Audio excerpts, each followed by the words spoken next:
punya inak yang sudah meninggal dunia, tetap kita doakan, Rabbighfirli wali walidayya, ya Allah ya Tuhan kami, ighfirli, ampuni dosa-dosa tiang ya Allah, wali walidayya, dan dosa kedua orang tua tiang ya Allah, inak amak tiang ya Allah, yang irup apalagi yang sudah meninggal ya Allah, kama rabbayani shaghira, seperti mereka memberikan kasih sayang di waktu aku masih kecil ya Allah. Bagaimana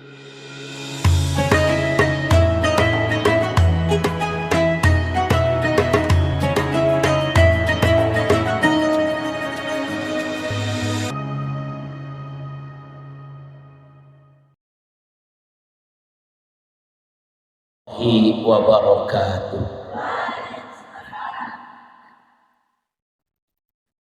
Bismillahirrahmanirrahim. Alhamdulillahi rabbil alamin, wa bihi nasta'inu ala umurid dunya waddin, wassalatu wassalamu ala ashrafil anbiya'i wal mursalin, Sayyidina wa habibina wa syafi'ina wa maulana nabiyyina Muhammadin wa ala alihi wa ashabihi wa tabi'in wa man tabi'ahum bi ihsanin ila yaumiddin, amma ba'd. Qalu subhanaka la ilma lana illa ma 'allamtana innaka antal alimul hakim.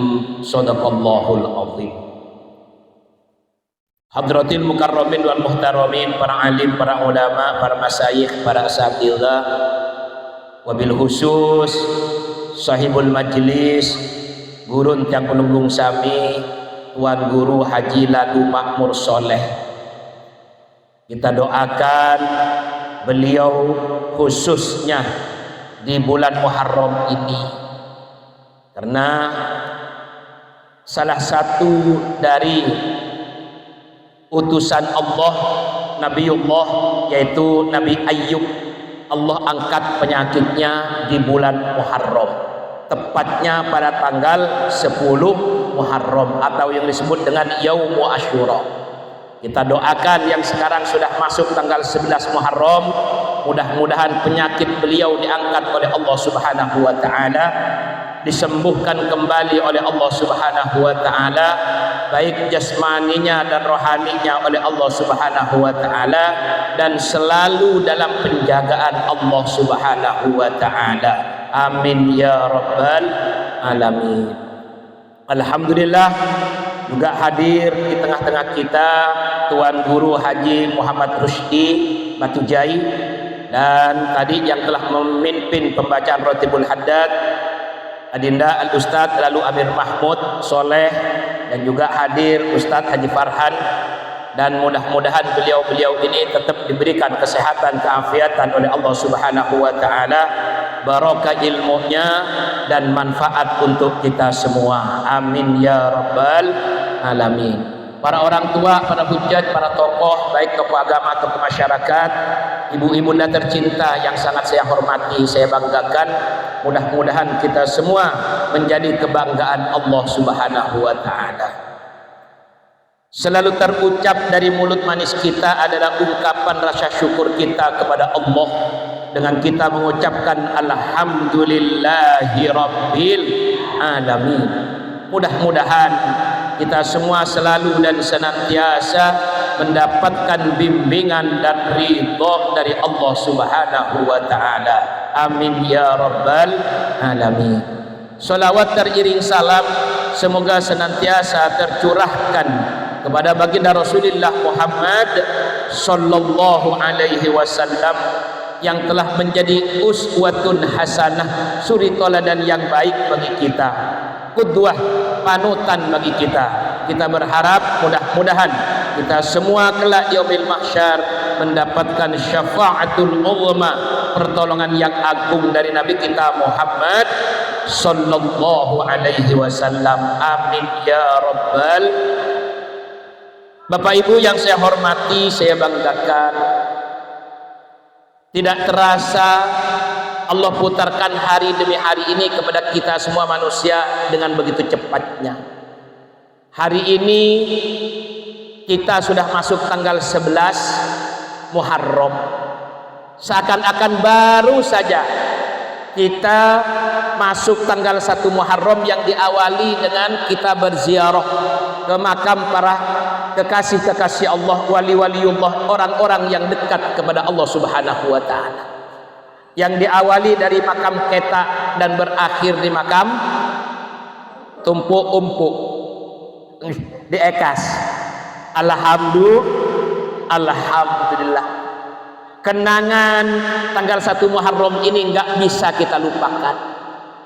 Dari jam 8 sudah berkumpul di makam Ketak. Ya Allah, luar biasa. Bapak dan ibu tumpah ruah di makam Ketak, mulai dari tangga pertama di bawah sampai di atas di makam. Dan kita bersama-sama membaca Rotibul Haddad. Kita minta kepada Allah, ya Dzal Jalali wal Ikram, amitna ala dinil Islam. Salah satu wiridan yang berada di Rotibul Haddad, ya Dzal Jalali wal Ikram. Ya Allah, wahai Zat yang maha besar, yang maha mulia, yang penuh dengan ikram, yaitu kemuliaan. Amitna ala dinil Islam, tetapkan hidup kami ini ya Allah sampai akhir hayat, sampai sakaratul maut, sampai ajal merenggut nyawa kita, yaitu tetap dalam keadaan Islam. Ini yang kita minta Bapak Ibu, sampai 7 kali kita ulang-ulang, amitna ala dinil Islam, amitna ala dinil Islam, amitna ala dinil Islam. Kenapa? Karena di dunia ini yang kita tunggu hanya satu. Yang kita tunggu mulai dari kita lahir sampai jeluk niki, yang tiang pelunggung sami niki tunggu hanya seke. Napi kepeng. Oh, mati, kirain mah. Hanya mati yang kita tunggu Bapak Ibu. Kalau rizki mah sudah diberikan oleh Allah. Mulai dari kita lahir sampai hari ini, alhamdulillah rizki ngalir ada saja. Wasilah siapa, suaminya atau orang lain atau anaknya, ini wasilah saja, perantara saja. Yang jelas rizki itu diberikan oleh Allah kepada kita sesuai dengan porsinya masing-masing. Ada yang luwe, ada yang sedang, ada yang seked, ada yang kurang. Iya, kurang nggak? Kurang. Alhamdulillah. Kita syukurin saja apa yang telah diberikan oleh Allah Subhanahu wa taala. Karena la razika illallah.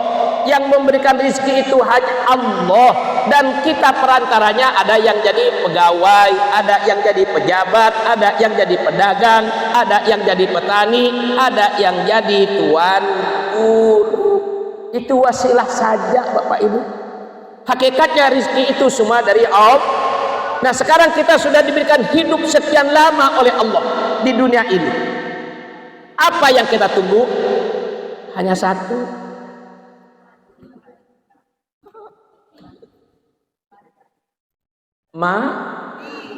Makan. Mati. Kalau lapar ya makan. Hanya mati Bapak Ibu. Karena semua ini kita pasti akan mati. Kullu nafsin dha'iqatul maut. Setiap individu manusia yang hidup di dunia ini, laki bini, bajang ningsir, sehat sakit, semuanya pasti akan mati. Cuman kan menurut saya silahkan, kalau bapak-bapak, ibu-ibu mau duluan, tiang mah nyusul nanti belakangan. Menurut tiang, kan menurut tiang yang ngomong. Mungkin menurut ibu-ibu dan bapak-bapak, kata bapak-bapak dan ibu-ibu, silahkan mah Pak Kiai yang belakangan, tiang ya mah yang berjuluk padem. Tidak ada yang tahu Bapak Ibu. Hanya saja Nabi ngasih tahu kepada kita, zikrul maut qabla nuzulil maut. ingat akan kematian sebelum mati itu datang merenggut nyawa kita. Dan ketika kita mati, apa yang kita bawa? Hanya amal soleh yang pernah kita lakukan, yang pernah kita kerjakan selama hidup kita di dunia ini. Contoh seperti bapak-bapak dan ibu-ibu hari ini, alhamdulillah cuacanya agak panas, ada yang jalan kaki, ada yang naik sepeda motor, ada yang naik domong, tapi enggak menyurutkan hati niat kita untuk hadir di majelis Begitu sampai di majelis taklim, yang namanya panas mah hilang dengan sendirinya. Kita adem sekarang berada di majelis apalagi sudah diawali dengan kita berzikir kepada Allah agar hati kita ini menjadi tenang dengan ala bidzikrillahi tatmainnul qulub. Hati kita tenang Bapak Ibu. Walaupun mohon maaf tanggal 15 nanti kreditan datang. Yang naik sepeda motor kadang maaf kalau di Jakarta ini rata-rata jarang yang beli pakai kontan. Bunyinya semua sepeda motornya rata-rata dit. Kenapa? Kredit. Iya, kredit. Bahkan kalau di Jakarta bukan hanya sepeda motor yang kredit Bapak Ibu, kulkas kredit, panci untuk masak kredit, penggorengan kredit, termasuk jilbab kredit.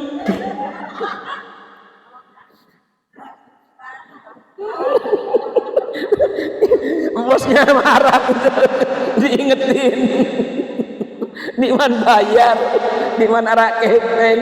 Ini sebentar lagi tanggal 15 jatuh tempo itu. Subhanallah. Tapi enggak apa-apa. Yang jelas kita masih mau datang ke pengajian sebagai apa? Bekal kita nanti ketika kita meninggal dunia. Kalau yang lain main ditinggalkan Bapak Ibu, rumahnya ditinggalkan, ya kan? Ibu punya suami meninggal duluan, suaminya ditinggalkan. Oh, kalau sekarang mah bilangnya cinta kita sehidup semati, bohong. Iya. Bohong itu kalau bilang cinta kita sehidup semati. Yang benar mah cinta kita sehidup semati masing-masing. Contoh nggak usah jauh-jauh nih.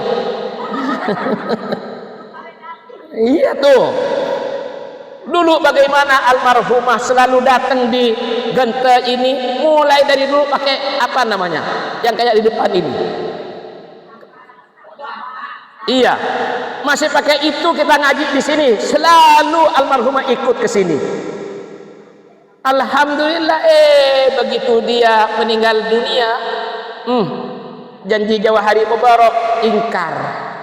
Yang katanya sehidup semati bohong besar. Yang jelas istri meninggal Jawa Hari Mubarak.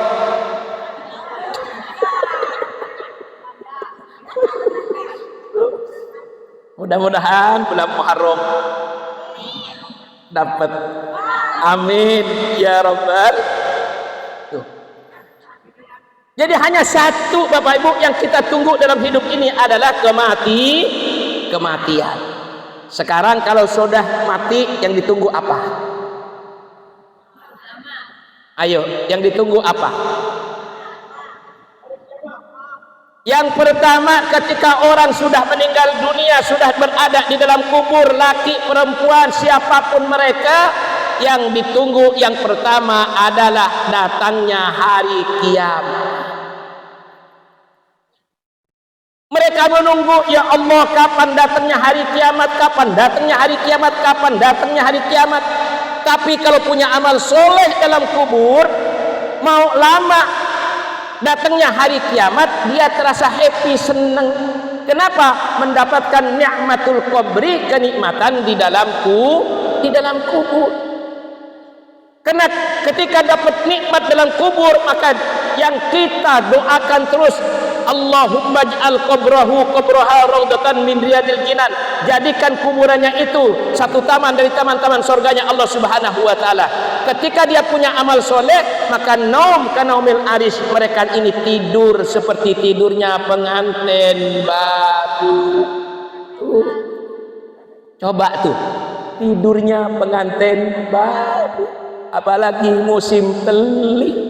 seperti sekarang yang nggak punya istri kasih.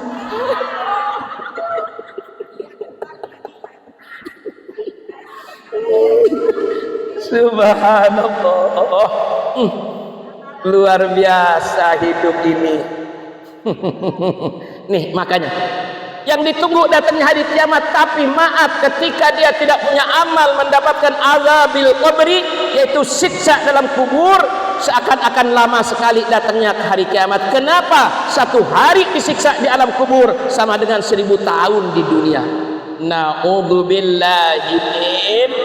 Maka amal yuk kita kumpulkan ibu bapak untuk bekal kita nanti ketika kita meninggal dunia. Walaupun masih lama datangnya hari kiamat, kalau kita punya amal soleh, nikmat di dalam kubur kita, maka kita tidur seperti tidurnya pengantin baru. Alhamdulillah. Yang kedua, yang ditunggu oleh orang yang berada di dalam kubur, yang kedua adalah ad-du'a, yaitu doa dari yang hidup, khususnya dari anak kepada orang tua. Makanya baginda Rasulullah Muhammad sallallahu alaihi wasallam, beliau menyampaikan, idza mata ibnu adam in qata'a amaluhu illa min thalathin. Apabila anak Adam ini meninggal dunia, yang kudung sami ini meninggal dunia, in qata'a amaluhu, terputus amalnya kecuali yang 3. Di antaranya yang 3 adalah waladin sholihin yad'ulah, anak yang soleh yang selalu mendoakan kepada kedua orang tua. Kalau didoakan oleh anaknya, bapak ibu, ya Allah, orang tua kita yang berada di dalam kubur itu dapat paketan, kiriman paket. Ya seperti kita dapat kiriman paket, seneng kita kan?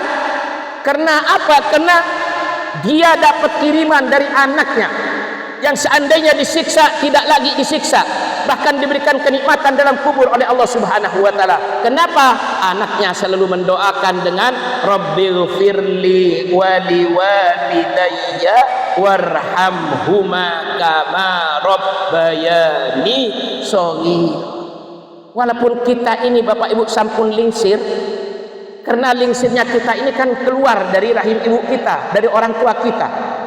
Kita punya amak, kita punya inak yang sudah meninggal dunia, tetap kita doakan Rabbighfirli wa liwalidayya, ya Allah ya Tuhan kami, ighfirli, ampuni dosa-dosa tiang ya Allah, wali walidayya, dan dosa kedua orang tua tiang ya Allah, inak amak tiang ya Allah, yang irup apalagi yang sudah meninggal ya Allah, kama rabbayani shaghira, seperti mereka memberikan kasih sayang di waktu aku masih kecil ya Allah.